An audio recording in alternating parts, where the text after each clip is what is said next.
जिसको भी लगता है मेरा खून ठीक नहीं है या मेरे ब्लड के पैरामीटर बिगड़ते हैं, पोटेशियम, सोडियम, मैग्नीशियम मेरा ऊपर नीचे होता रहता है, तो 10 कड़ी पत्ते, कितने? 10 कड़ी पत्ते चबाने हैं, लेकिन आराम आराम से चबा चबा के खाने हैं। और खाने में पुदीने की, धनिए की, कड़ी पत्ते की चटनी आंवले के साथ, ये शुरू कर दो। नियम बना लो, चटनी दोबारा से शुरू करो, पुरानी आदतें।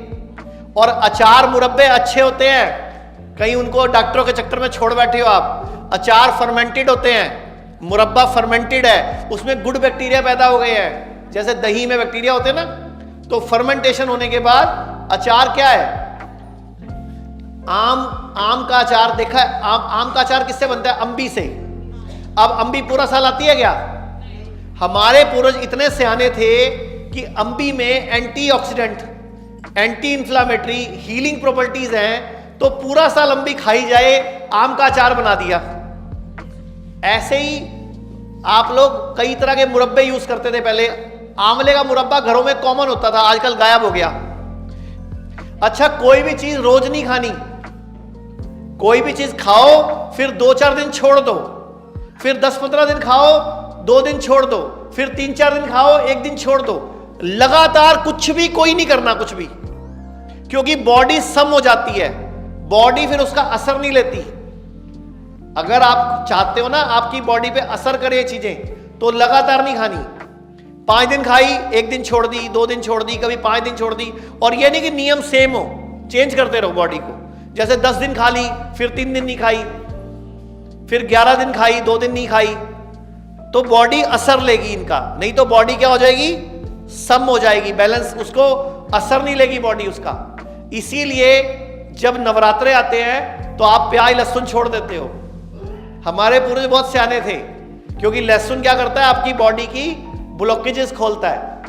प्याज भी बहुत अच्छा होता है, लेकिन हमारे पता नहीं क्यों उसको धर्म वरम घुसा दिया और सारा सिस्टम खराब कर दिया। इसीलिए जब पहले पूरे टाइम, पूरा साल गेहूं कोई नहीं खाता था। आप याद करो, गेहूं जब आता था घर में ताजा, तो उसको ड्रम में भर देते थे।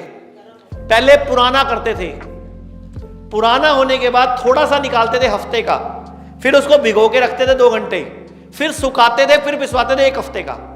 लेकिन आजकल आप पिसा पिसा आटा ले आते हो, वो ताजे अन्न का होता है। आयुर्वेद में क्लियर वर्णित है, नव अन्न नहीं खाना होता, मतलब ताजा अन्न बॉडी को नुकसान पहुंचाता है। और गेहूं पहले पूरा साल कोई नहीं खाता था। सर्दियों में बाजरा, कभी मक्की, कभी रागी, ऐसे आप अदल बदल के चीजें खाते थे। और कभी एक साथ दोनों अनाज नहीं खाने, गेहूं चावल कभी इकट्ठा नहीं खाना। अगर गेहूं खाया तो पूरा दिन गेहूं खाओ, चावल खाया तो पूरा दिन। और कभी भी ऐसे मत क्या करो, दोपहरी में रोटी बना लेनी है, शामी में चावल बना लांगी, नहीं। एक दिन, पूरा दिन एक ही चीज पे रहो। बॉडी को पूरा न्यूट्रिशन तो मिलने दो उसका। आपस में वो, उनकी आपस की जो एनर्जीज हैं, उनके जो आपस में तत्वों का बैलेंस नहीं है। चावल में 0.2% फाइबर है, कितना?